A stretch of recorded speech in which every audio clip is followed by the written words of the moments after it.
एक birthday party, 2 लाशें, दिल्ली का नया Rohini double murder. Rohini double murder 2025 या तोहफे, गिफ्ट्स के पीछे का खूनी झगड़ा।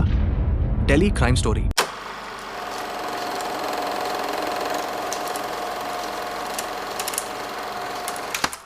क्राइम फाइल्स इंडिया में आपका स्वागत है।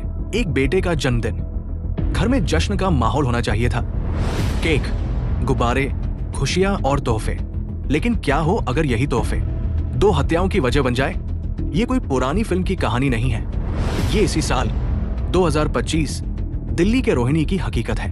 एक ऐसा अपराध जिसने रिश्तों को तार तार कर दिया और ये सवाल खड़ा कर दिया कि आखिर इंसानी गुस्से की हद क्या है। आज हम उस चौंकाने वाले केस की बात कर रहे हैं जिसने सबको सोचने पर मजबूर कर दिया, the Rohini double murder case. ये दिल दहला देने वाली घटना 30 अगस्त 2025 को रोहिणी के सेक्टर 17 इलाके में हुई।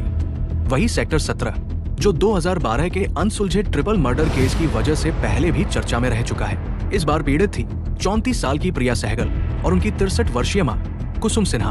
प्रिया सहगल अपने पति योगेश सहगल और बेटे के साथ रहती थी। 28 अगस्त को उनके बेटे का जन्मदिन था। इस मौके पर प्रिया की मां कुसुम जी भी अपनी बेटी के घर जश्न में शामिल होने आई थी। लेकिन 30 अगस्त को प्रिया के भाई ने पुलिस को एक खौफनाक खबर दी।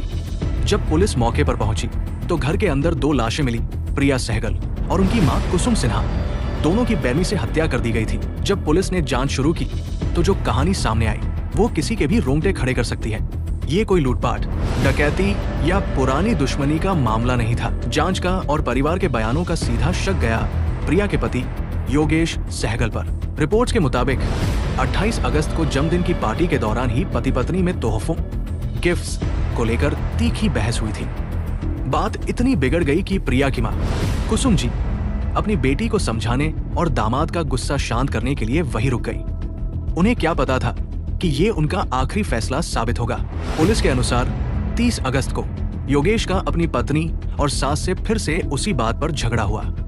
झगड़ा इतना बढ़ा कि योगेश ने अपना आपा खो दिया और गुस्से में आकर कैंची, सिजर्स जैसे तेज हथियार से दोनों पर हमला कर दिया। हमला इतना घातक था कि प्रिया और उनकी मां कुसुम दोनों की मौके पर ही मौत हो गई। ये केस 2012 के रोहिणी केस की तरह अनसुलझा नहीं है। अपनी पत्नी और सास की हत्या करने के बाद योगेश सहगल अपने बेटे को लेकर मौके से फरार हो गया।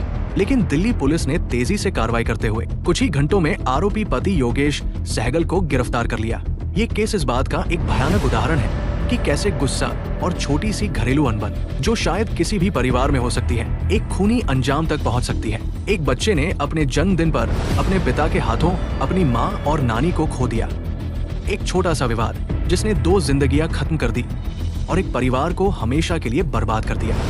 ये केस हमें सोचने पर मजबूर करता है कि आखिर हम किस तरह के समाज में जी रहे हैं, जहां रिश्तों की कीमत कुछ तोहफों से भी कम हो गई है। इस खौफनाक वारदात पर आपकी क्या राय है? क्या आपको लगता है कि सिर्फ गुस्सा ही इतनी बड़ी वजह हो सकता है, या इसके पीछे कोई और गहरी मानसिक समस्या थी? अपनी राय कमेंट्स में जरूर बताएं। वीडियो पसंद आया तो लाइक करें और क्राइम फाइल्स इंडिया को सब्सक्राइब करें। मिलते हैं अगले वीडियो में। वीडियो समाप्त होता है।